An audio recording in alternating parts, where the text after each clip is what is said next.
LA에 캠퍼스를 두고 있는 갈릴리 대학 공식 강의입니다. 이 강의는 50분 기준 10회 연속 강좌입니다. 누구나 청강할 수 있으나 학점 취득을 희망하는 이들은 해당 교무처와 상의하시기 바랍니다. 전반부는 제가 왜 행복론을 이야기하게 됐는지 배경을 설명했고, 이 책의 한국어판 서문을 공부했습니다. 이제는 본격적으로 1장 핵심 부분을 읽어보려고 합니다. 후반부를 시작하면서 여러분들 이 책을 가지고 벌써 2번이나 읽어보신 구독자들도 계시더라고요. 이 책을 보면서 다른 책과 혹은 다른 좋은 책들도 다 마찬가지지만, 이 책이 특별히 좋은 점은 이 글쓰기 방식, 목사님들의 설교, 이제 박사과정을 하는 사람들의 논문, 이런 것에 굉장히 좋은 모범이 되고 있습니다. 그런 것을 눈치 못 챈다면 이 책을 국민학교 6학년만 되면 혹은 4학년만 되면 이 책을 굉장히 쉽게 번역이 잘 됐기 때문에 이 책을 읽을 수 있어요. 머리 좋으면 국민학교 6학년이 이 책의 내용을 줄줄줄 제3자에게 전할 수도 있습니다. 그런 수준과 우리 대학원생, 목사님들이 이 책을 읽는 것이 수준이 달라야 되겠죠. 뭐가 다르냐? 이 글쓰기, 전개 방식을 눈여겨보는 겁니다. 굉장히 모범적인 글쓰기를 하고 있어요. 여러분, 저도 이 클레몬트에서 최근에 공부한 어떤 신학생 때문에 바울을 다시 알게 됐는데, 저도 한국에서 교수 생활할 때만 해도 바울을 안 좋아했어요. 왜냐하면 바울은 고린도전서 12장에서 굉장히 신비적인 방언 이상한 얘기를 많이 써놔가지고 교회를 혼란스럽게 하거든요. 그래서 별로 안 좋아했는데, 소위 고린도전서 13장이 사랑장이잖아요. 사랑장으로 넘어가는 명분이 고린도전서 12장 31절에 있어요. 뭐라 그러느냐? 내가 더 좋은 길, 제일 좋은 길을 너희에게 보여주겠다. 목사님들이 그런 자부심과 목표의식을 확실하게 가지고 있어야 돼요. 교인들의 문제가 무엇인지 파악하시고, 문제를 파악했으면 그 교인들이 지금 어느 상황에서 그 문제와 더불어 어떻게 씨름하고 있는지를 아셔야 돼요. 문제에 그 교인들이 그 문제에 대해서 살아있다면 나름대로 포기하고 살거나 미신적으로 살거나 죽은 다음에 해결이 될 거다라고 생각하고 십자가를 진다라고 생각하고 참고 살거나, 문제가 있으면 답이 있어요. 답이 없는 문제는 죽음이기 때문에 문제가 아니라고 말할 수 있어요. 살아있는 모든 사람의 문제는 답이 있습니다. 목사님들은 이 문제와 답을 잘 아신 다음에 고린도전서 12장 31절에서 바울이 말한 대로 내가 더 좋은 길, 최상의 길을 보여주겠다. 교인들에게 이렇게 말하라는 게 아니라 그런 자신감, 자부심이 없으면 목회하시면 안 돼요. 왜 돈 먹어요? 교인들이 돈 벌기 위하여 얼마나 많은 자존심을 팔아먹어야 되는데, 땀을 흘려야 되는데, 얼마나 힘든데, 그 교인들의 돈을 이 성경책 하나 읽어주고 녹을 먹으면 되겠어요? 이게 목사님들이 수고하는 책임이에요. 문제를 알고 그들이 이 문제를 지금 어떻게 대처하는지 현재의 대답을 알고 내가 더 좋은 대답을 가지고 있다. 이게 QAAA, 문제, 답, 더 좋은 답. 이거에 대해서 확실하게 모범을 보인 게 이 리차드 레이어의 행복론이에요. 이 책 1장을 읽으면서 이게 저절로 들어와야 돼. 아하, 이 사람은 문제를 이렇게 설정하고 있구나. 문제를 어떻게 설정했다고요? 경제 성장, 고소득이 행복이다라고 생각하는 사람들. 박정희 장군이 경제성장, 조영기 목사님이 부자되자, 그것이 문제와 답이었어요. 그런데 세상은 더 행복해지지 않았어요. 영국도, 미국도, 한국도. 그래서 목사님들은 내가 더 좋은 길을 가르쳐 준다, 이렇게 해야 되거든요. 이게 리차드 레이어의 책 핵심이에요. 경제성장, 그러면 행복이 온다라는 답, 틀린 거예요. 빙고는, 불행은 경제성장에서 온다. 그 틀린 겁니다. 삶의 질은, 삶의 스타일을 바꾸어야 되고, 삶의 스타일을 바꾸는 것은 생각부터 바꾸어야 된다, 이런 거예요. QAAA. 리차드 레이어는 그거에 대해서 탁월한 샘플이고, 학생들이 갈릴리에서 박사학위 논문을 쓴다면 이렇게 써야 돼요. 문제는 뭐다? 현재의 우리가 이 문제와 더불어 씨름하고 있는 대안은, 답은 이거다. 예수님을 만나게 되면 더 좋은 답을 얻게 된다. QAAA. 이거는 유니버셜한 스트럭처, 구조입니다. 좋은 책, 좋은 설교, 좋은 논문의 보편적인 구조입니다. 이거는 동서고금, 인간이 화성에 가더라도 변함이 없어요. 이거 잊어버리지 마시기 바랍니다. 고린도전서 12장 31절에서 바울도 알고 있었어요. 바울이 고전을 많이 공부했기 때문에 알고 있는 겁니다. 요거를 잊어버리지 마시기 바랍니다. 그 다음에 목회하시는 분들을 위하여 한 가지만 상식적인 이야기를 드릴게요. 왜냐하면 지금 이 경제성장이 이 책 배경에 깔려있는 잘못된 대답이잖아요. 그런 것처럼 훌러신학교가 교회성장 그러는데, 미국에서 연구를 한 바에 의하면 교회가 300명이 넘어가면, 한국 사람들 경우에는 200명부터 그렇게 되는 것 같아요. 300명이 넘어가면 교회는 인격 공동체가 아니라 회사로 된답니다. 바뀐답니다.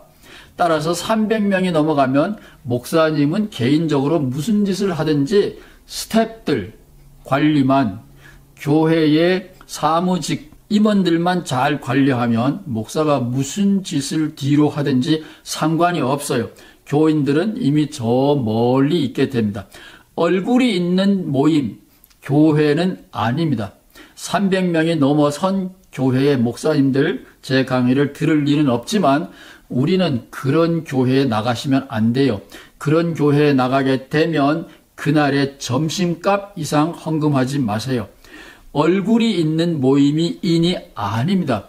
온 가족, 그 교인들 서로 얼굴과 이름 다 알아야 공동체예요. 한 해 동안에 여러분 목회할 교우들의 문제점 꼭 설정해 보시기 바랍니다. 교인들과 함께 설정할 수 있으면 더 바람직한 거죠. 교인들과 함께 금년 한 해 동안 제가 목회하면서, 설교하면서, 상담하면서, 기도하면서 염두에 두어야 될 영적인 문제는 이것입니다. 여러분들은 어떻게 생각하세요? 여러분들은 어떤 걸 가지고 고민하세요? 그런 것이 설정되어 있으면 참 좋아요. 지금은 안 하는데 미국의 초기 감리교회가 사회적 선언을 했습니다. 사회신경이라 그러죠. 우리 사회에는 지금 이러이러한 문제를 가지고 있다. 한 달에 한 번씩 사회적 신경을 예배 때 고백했습니다. 예를 들면 미성년자에게 노동을 시켜서는 안 된다. 뭐 이런 거죠. 그런 것을 교인들과 함께 공감대가 형성돼서 확인을 한다면 목회자는 목회하기가 훨씬 수월하고 효능적으로 목회할 수 있을 거예요. 교회에 나오는 사람들에게 뭐 예수 믿고 복 받는다 막연하게, 혹은 예수님 때문에 우리 죄가 용서받는다, 그런 낡은 얘기하면서 여러분이 녹을 얻어 먹는다, 좀 부끄럽게 생각해야 돼요. 자, 이제는 1장 교재를 함께 읽어보겠습니다. 제목은 더 이상 행복해지지 않는 사람들. 이 책 번역자와 혹은 출판사에서 한국 사람들을 염두에 두고 제목을 마구잡이로 뽑아내서 했는데 도움이 되는 경우도 있고 저자의 본래의 뜻을 좀 곡해한 데도 있다, 그런 거예요. 무엇이 우리들의 행복을 가로막는가? 기독교 목사님들 대답은 간단하죠. 죄에 있어서 그래. 죄에 있어서. 그런데 왜 어떤 사람들은 성공하고 행복할까요? 그 사람들은 죄가 없나요? 그러니까 목사님들이 전통적인 사역리 가지고 목회하면 교인들이 웃지요. 그래서 제가 서강에 있을 때 보니까 교인들이 두 교회 나가더라고요. 한 번은 오전에는 자기네 교회 나가고 오후에는 복 받아라 하는 순복음 교회를 나가는 거예요. 그래서 대한민국에는 종교인 숫자 다 합치면 국민 숫자보다 많아요. 왜냐하면 이중교인이 많아서 그래요. 그거는 교인들이 착하기 때문에 두 교회를 나가서 그런 거예요. 우리의 행복을 가로막는 게 무엇인가? 여러분의 교회의 교인들을 고통스럽게 하고 있는 것이 무엇인가? 답이 있어야 돼요. 이민사회에서 중년 남자들이 앓고 있는 아픔이 무엇인가? 자존심을 잃어버린 거죠. 준비되지 않는 엉뚱한 노동에 시달리고 있기 때문에. 그래서 저는 기고만장하게 살자, 그런 목회를 했다 그랬죠. 그래서 성공한 거예요. 예, 목표가 있으면 성공하기가 훨씬 쉽지요. 자, 요게 페이지 수라 그랬어요. 이게 번역된 페이지 수입니다. 27, 28. 더 많은 돈을 가진 선진국의 국민이 제3세계 국민보다 더 행복을 느끼는 것은 아니다. 이거는 객관적인 증거 자료가 있어요. 그러니까 아니야 뭐 이렇게 빡빡 우기면 곤란해요. 그러나 우리 생활은 전보다 더 편리해지지 않았는가? 예, 사실이죠. 누구 말대로 초콜릿 먹을 수 있고 아침에 더운 물로 샤워할 수 있으면 뭐 그 이상 더 바랄 것이 없지요. 우리의 생활은 굉장히 편리해졌습니다. 우리는 더 많은 음식을 먹고 더 다양한 옷을 입고 난방이 잘 되는 더 큰 집에서 살고 해외여행을 더 자주 가고, 예, 1970년대만 해도 이런 말이 있었어요. 해외여행을 잘 못 가기 때문에 김포공항에 12번 나가면 너도 비행기 탈 수 있어. 예, 1970년대는 해외여행 감히 상상도 못했죠. 더 쾌적한 근무 환경에서 더 적게 일하고, 예, 요즘은 집에서도 일하죠. 무엇보다 의학의 발전으로 과거보다 더 건강한 삶을 누리게 됐다. 이것이 지난 50년간 혹은 한국으로 말하면 지난 40년간, 1980년 이후 지난 40년간 우리가 겪는 긍정적인 변화예요. 한 가지 사실은 분명하다. 일단 최저 생활 수준이 보장되면, 예, 이 최저 생활 수준이 보장되지 않으면 경제 성장이 행복을 가져다 줍니다. 오해하지 마세요. 최저 생활 수준이 보장되고 나면 사람들은 더 행복해지지 않는다. 어렵다. 그런 거예요. 이것을 잊어버리시면 안 됩니다. 자아실현이라는 복음은 실패했다. 예, 지난 40년간 한국 사람들, 영국, 미국, 선진국 사람들 열심히 성공해서 자아실현을 했죠.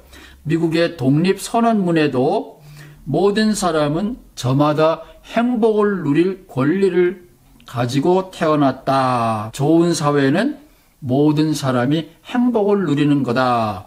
예, 18세기 계몽주의 철학자 제레미 벤덤이 한 사상이고 영국과 미국의 배경에는 그런 것이 있대요. 우리 한국하고는 상관이 없습니다. 그러나 한국 사람들도 영국과 미국의 영향을, 서양 사람들의 문화의 영향을 받지요. 행복을 추구하고 행복을 위하여 고소득으로 다른박질 치고 있고, 자아실현, 예, 박정희 장군이 국민들에게 심어준 꿈이 그거죠. 타고난 재질을 개발한다. 능률을 극대화한다. 예, 뭔가 꿈을 실현한 것 같은데 세상에는, 한국 사회에는 갈등, 불신이 계속 심각하게 남아 있습니다. 예, 30페이지입니다. 18세기 철학은, 이거 잘 들으셔야 돼요. 18세기 철학은 종종 도덕성의 종교적인 관념이 연결됐다. 많은 사람들이 18세기만 해도 종교인이었다. 그래서 도덕성이 있었다. 그런 거예요.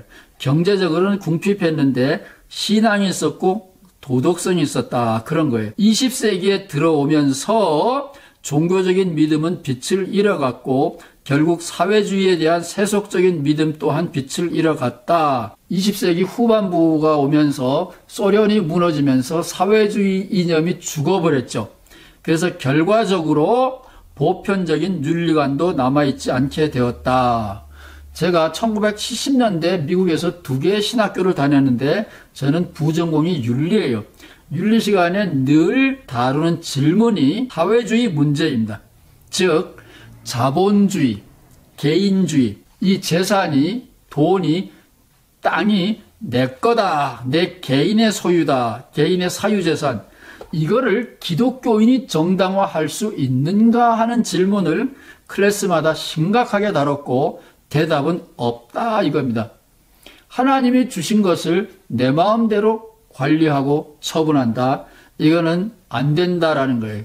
사회주의 막스가 옳다라는 겁니다. 막스는 철저한 유대인이고 예수님을 잘 아는 사람이죠. 그래서 사유재산이 아니라 공유재산이라는 개념이 막스의 경제 철학의 기본입니다. 그러자 1990년인가요? 공소련이 무너지면서 사회주의도 무너져 버렸습니다. 그래서 결국은 개인주의가 더 승승장구하게 되었고 미국에 있어서는 공화당이 지금 개인주의를 계속 앞세우는 거죠.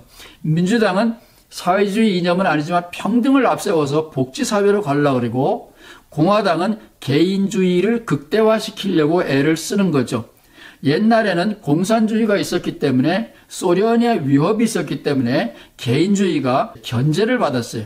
그런데 지금 소련도 자본주의로 바뀌었기 때문에 미국의 공화당의 개인주의는 걷잡을 수 없이 질주하고 있습니다. 개인주의는 자아실현이라는 이상을 전파했고 성공했어요. 하지만 자아실현이라는 복음은 사람들을 구원하는데 우리 시대의 사람들을 행복하게 하는 데는 실패했다. 그들은 성취에 동반되는 불안감 때문에 더 행복해지지 못했다. 자, 여기에서 신뢰를 듣까요? 여의도 순복음교회는 가난한 사람들이 많이 갈까요?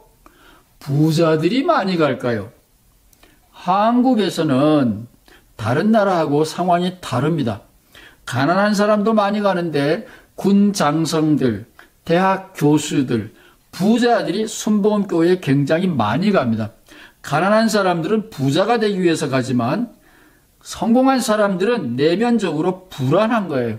왜 불안한지는 제가 돼보지 않아서 모르겠는데 군 장성들, 교수들, 부자들이 순복음교회에 많이 나오는 것은 그들이 자아실현은 성공했지만 내면적인 불안감 때문에 여전히 불행하다라는 리차드 레이어드의 이건 보고서입니다. 이 보고서는 여의도 순복음교회 가보면 당첨 확인할 수 있습니다. 자, 목사님들 잘 보세요. 공동선이라는 개념이 필요하다. 저는 이것이 마가복음에 나오는 하나님 나라 개념이다 이렇게 생각해 봅니다. 공동선이라는 개념이 없이 네 것도 내 거고 내 거는 본래 내 거다라는 이런 개인주의적인 극한 자본주의가 그 속에서 실패한 사람, 성공한 사람 모두를 불행하게 만들고 있다. 그래서 공동선이라는 개념이 절대적으로 필요하다. 이게 리차드 레이어드가 역설하고 있는 건데 저는 이 책을 보면서 니는 못하지. 그런 거는 종교적인 차원이야. 우리가 해야 돼. 그래서 저는 이 책을 목사님들 보고 꼭 읽어보시라고 하는 거예요.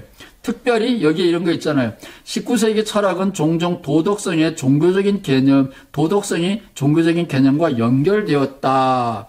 공동선을 위하여 일해야 된다. 자본주의 철학은 못하죠. 그러나 예수님이 하나님이 우리에게 이런 것을 명하시고 이 길로 가면 더 큰 기쁨을 주신다. 이거는 종교적인 차원의 이야기이기 때문에 목사님들이 하셔야 되는 건데 목사님들이 바로 공동선이 아니라 개인주의, 집단 개인주의에 더 열렬한 맹신자가 됐기 때문에 지금의 목사님들은 못하지만 미래에 희망이 있다면 종교 지도자들이 그 사회의 공동선 개념을 구축하고 사람들에게 심는 작업을 해야 된다. 할 수 있다. 저는 그렇게 믿는 거죠. 행복은 뭐냐? 다음 장에서 행복은 뭐냐 나오는데 기초적으로 행복이란 좋은 기분을 느끼는 것, 고통이란 나쁜 기분을 느끼는 것. 그 감정은 그때그때 다른데 어떻게 알아? 그게 아닌 거예요. 매 순간 우리의 기분은 살아있는 행복감과 반쯤 죽어있는 고통 사이에 위치하며 예, 보통은 이래요. 이러면 정상이에요. 좀 나쁘네. 기분 좋네. 이게 시소 게임인데, 이러면은 정상이에요. 그 사이에 위치하며 기분은 직접 묻거나 뇌파를 기록하는 방법으로 측정할 수 있다. 이게 중요한 거예요. 감정은 주관적인 거고 근거가 없고 변덕스러운 거다. 지금까지 그렇게 알았는데 감정은 객관적인 거다. 측정도 할 수 있다. 이게 소위 이 책의 부제목이에요. 이게 한국판에는 없는데 영어판에는 있어요. 부제목 New Science입니다.